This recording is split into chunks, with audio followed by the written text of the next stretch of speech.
क्या आपने कभी सोचा है कि कुछ लोग हर महीने लाखों रुपए कमाने के बाद भी कर्ज में डूबे रहते हैं और कुछ लोग साधारण सैलरी होने के बावजूद धीरे धीरे करोड़पति बन जाते हैं?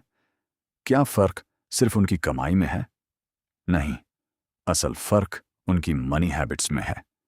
आज की दुनिया में हमें स्कूल में गणित सिखाया जाता है, साइंस सिखाई जाती है, इतिहास भी सिखाया जाता है, लेकिन सबसे जरूरी चीज पैसे को संभालना यह कोई नहीं सिखाता। इसी वजह से लाखों लोग अच्छी नौकरी होने के बावजूद हर महीने सैलरी आने का इंतजार करते हैं, क्रेडिट कार्ड के बिल भरते हैं, ईएमआई चुकाते हैं और फिर अगले महीने वही कहानी दोहराते हैं। अगर आप भी इस चक्र से बाहर निकलना चाहते हैं तो आज की यह कहानी आपकी सोच बदल सकती है।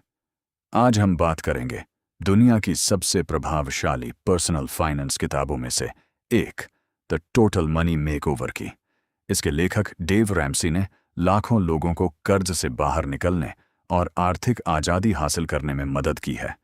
लेकिन ध्यान रहे, यह वीडियो किताब को पढ़ने की जगह नहीं लेता। यह एक ओरिजिनल एजुकेशनल समरी है जिसमें हम किताब के विचारों को आसान भाषा, वास्तविक उदाहरणों और व्यावहारिक सुझावों के साथ समझेंगे।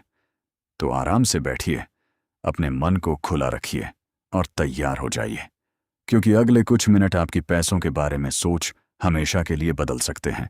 चैप्टर 1, सबसे बड़ी समस्या। पैसा नहीं, आदतें हैं। ज्यादातर लोग सोचते हैं अगर मेरी सैलरी दोगुनी हो जाए तो मेरी सारी समस्याएं खत्म हो जाएंगी। लेकिन क्या वास्तव में ऐसा होता है? कल्पना कीजिए, राहुल की सैलरी 30,000 रुपये थी। उसे प्रमोशन मिला। अब वह 60,000 रुपये कमाने लगा। पहले वो बाइक चलाता था, अब उसने कार खरीद ली। पहले छोटा मोबाइल था, अब सबसे महंगा फोन ले लिया। पहले किराया कम था, अब बड़े घर में रहने लगा। कुछ महीनों बाद उसकी आय दोगुनी हो चुकी थी, लेकिन बचत लगभग शून्य। क्यों? क्योंकि उसकी इनकम बढ़ी, लेकिन उसकी लाइफस्टाइल उससे भी तेज बढ़ गई। इसे कहते हैं लाइफस्टाइल इन्फ्लेशन। यही सबसे बड़ा कारण है कि अधिक कमाने वाले लोग भी अक्सर आर्थिक तनाव में रहते हैं। डेव रैमसी कहते हैं, आपकी सबसे बड़ी समस्या कम कमाई नहीं है, बल्कि गलत मनी हैबिट्स हैं। अगर आदतें नहीं बदलें तो करोड़ों रुपए भी कम पड़ सकते हैं, लेकिन अगर आदतें सही हो जाएं तो एक सामान्य आय वाला व्यक्ति भी धीरे धीरे आर्थिक रूप से मजबूत बन सकता है। और यही इस पूरी किताब का सबसे बड़ा संदेश है। पैसा कमाने से ज्यादा महत्वपूर्ण है पैसे को सही दिशा देना। कल्पना कीजिए, एक सुबह आप ऑफिस जाने की तैयारी कर रहे हैं, अचानक आपका मोबाइल बंद हो जाता है। उसी दिन बाइक भी खराब हो जाती है। शाम को डॉक्टर का फोन आता है कि घर के किसी सदस्य को तुरंत इलाज की जरूरत है। इनमें से कोई भी घटना पहले से बताकर नहीं आती। यही जिंदगी की सबसे बड़ी सच्चाई है। इमरजेंसी कभी पूछकर नहीं आती। लेकिन एक और सच्चाई है, ज्यादातर लोग इन परिस्थितियों के लिए बिल्कुल तैयार नहीं होते।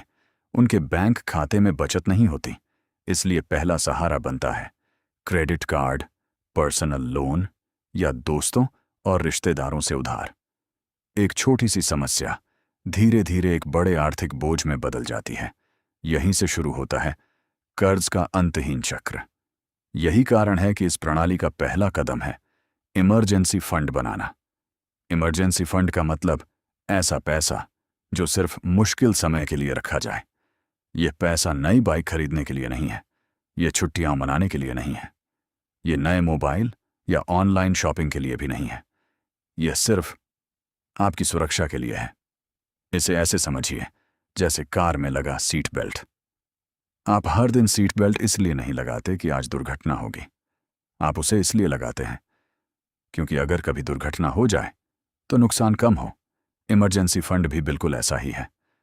हो सकता है कई महीनों तक आपको इसकी जरूरत ही ना पड़े, लेकिन जिस दिन इसकी जरूरत पड़ेगी उस दिन आपको एहसास होगा कि यह आपकी सबसे समझदारी भरी फाइनेंशियल डिसीजन थी।